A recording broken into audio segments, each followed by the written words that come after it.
Hey everyone, Rob Van Dyson here again, once again in my backyard here in Texas, and today is the 22nd of August 2021, and first thing, a little bit of a book review. I've been going over Shop Class as Soulcraft by Matthew B. Crawford, and I haven't gone very far in it.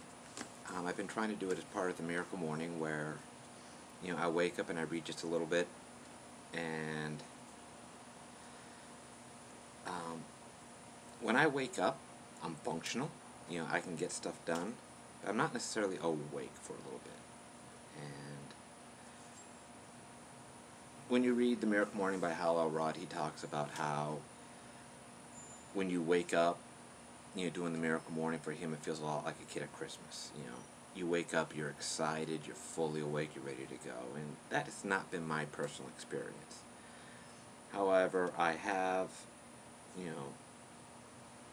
heard other people's testimonials on the book and the process, and they do have that experience. So I'm not saying it doesn't happen for anyone. I'm just saying it doesn't happen for me.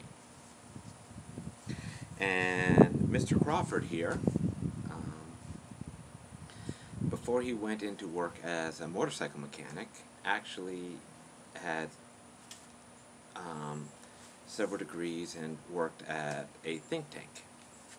And it shows in this book. A lot of big words, a lot of abstract concepts, which in and of themselves, the abstract concepts are what this book is about. So I'm not complaining about that, but it does make it a little hard to read when the only reason you're not picking sleep out of your eye is because you just washed it out. But you're still not fully mentally there yet. So I've been taking in very small chunks, oftentimes like paragraph by paragraph. Today I actually sat down, had a little more time, read several pages.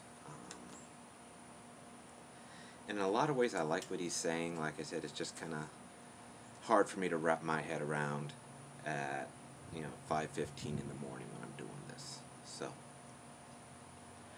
definitely not discrediting the book, but it's something you need to be aware of. And I am still reading it. I just had a spider land on my phone. Anyway,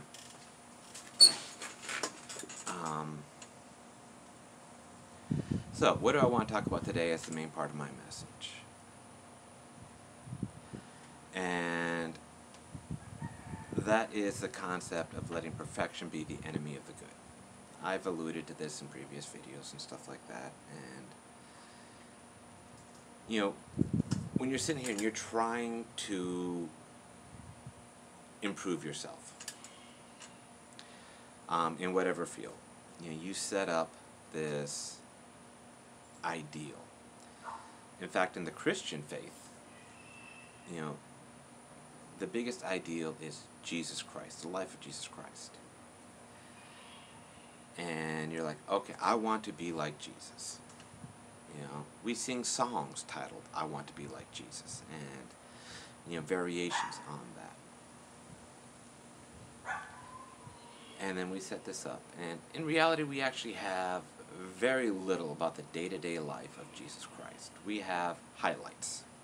We're only living in we only see the highlight reels of his actual day-to-day life. We're definitely not looking at his everyday, we're not reading his journal when we read the New Testament. We're reading oftentimes abridged accounts about the man and his life, and usually the parts that we do get in the New Testament about his day-to-day life are being told because they want to drive home a story or a message. And they're like, here is this example of what he did. Here's this instance where he was just walking through the street and a woman reached out and touched his robe and was healed, and his reaction to that. We're learning about his reaction when certain members of the Jewish faith came to him and said, here is a woman who has been caught in adultery. This strict interpretation of the law says that she should be stoned. You know, what do you say that we should do, Rabbi? And it doesn't really get into, you know, okay, on Tuesday Jesus got up and did this. This was his reaction to life. You know, whether or not he was still practicing carpentry is not something that's really brought up. You know, or was he strictly going out and teaching? Was that the only thing he was doing? I think it's pretty evident he didn't have a carpenter shop set up, because that's a pretty static thing. But, you know, did he occasionally do carpentry work for people? We don't know.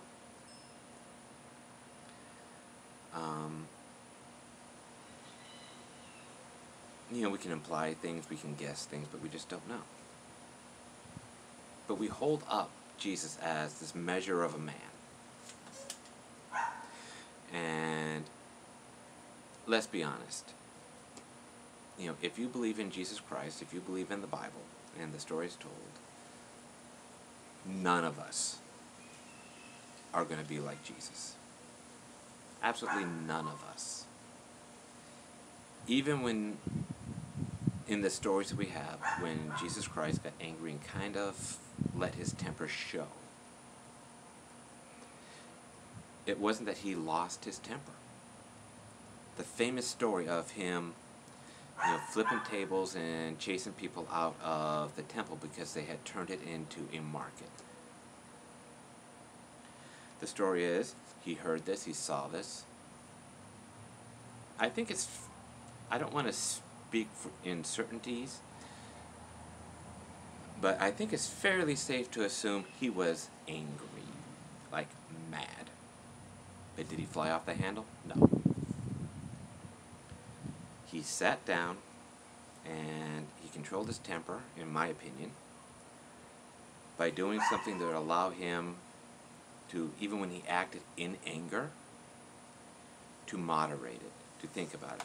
He sat down and he got some leather or whatever he used and created essentially a whip, you know, a type of a whip.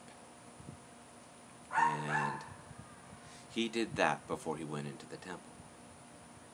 Now, I can't speak for everyone, but once again, I think it's fairly safe to assume that none of us have always executed that perfectly.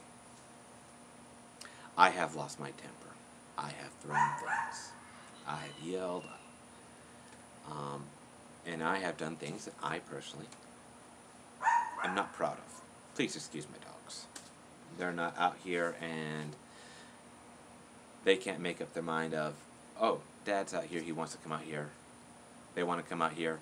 Oh, it's hot, let me go back inside. So I've just left them in the house for right now. I'll let them out in a little bit. But,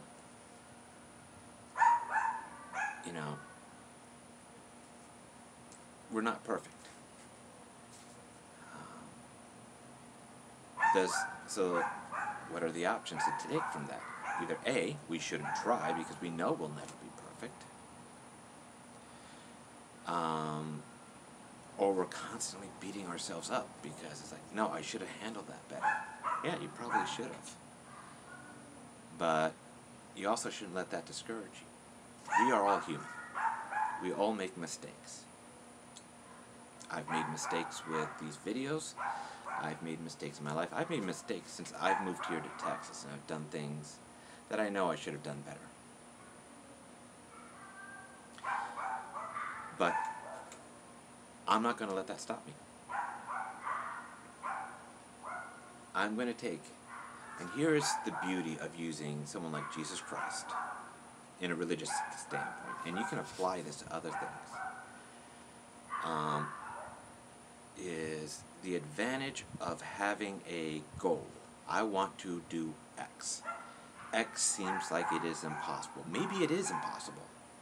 But I want to be like X. Well, if we treat that right, understanding that we will never actually be X. We will never be perfect.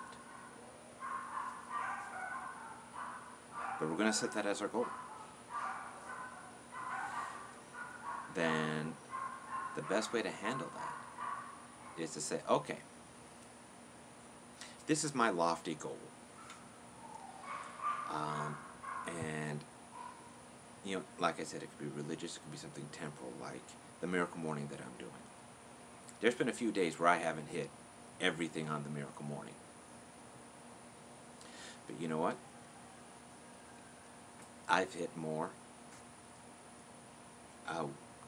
positive, complete days than I've hit not complete days. I have, gotten positive results out of doing the Miracle Morning. And sorry, a spider's starting to build a web on my phone, and I want to discourage him a little bit. Because I have worked on it, and I've not let myself to get discouraged, because I could have just given up. I'm like, oh, throw my hands up in the air, this isn't for me, it's not going to work. But because I am willing to, say, yeah, this wasn't a perfect week for me. Last week, there's a couple of times where I ended up waking up late, throwing on my clothes, and rushing out the door. No time for anything. But the fact that I am going for this goal that I know I'm probably not going to hit, it's going to be a while before I hit a perfect 30 days of the Miracle Morning without missing something. I'm a lot closer. Once again, going back to Jesus or whoever it is that's your figure that's, above what you think you are capable of doing.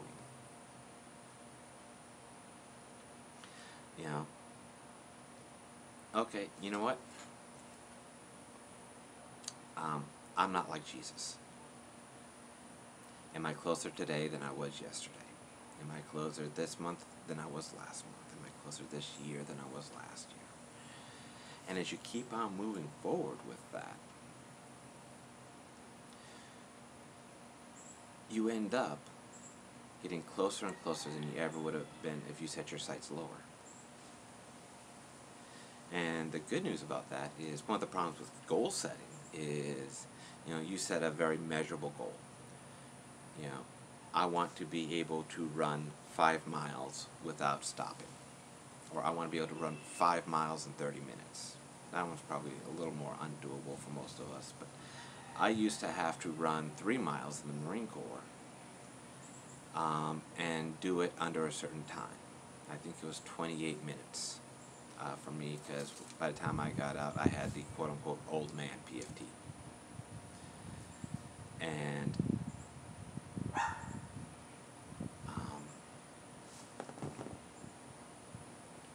like, okay, well, I can now run 3 miles in under 28 minutes. Well, now you have to set a new goal because you hit it. Whereas if you have these great lofty goals, but you work at it, like, I do want to be X.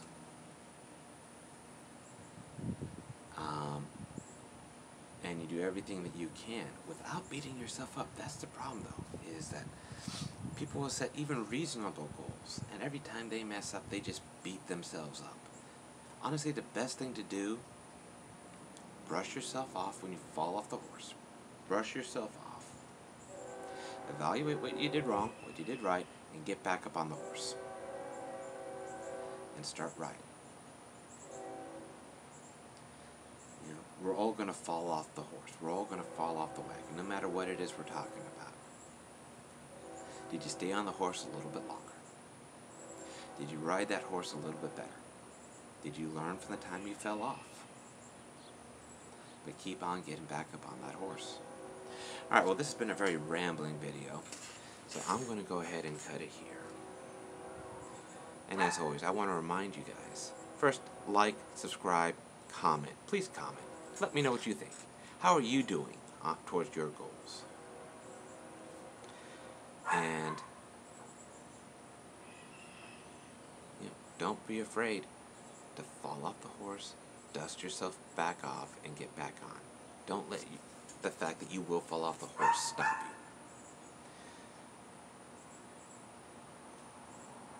you. Evaluate what your dreams are. Figure out what you need to do. And do the work. With that, Fin Dyson out.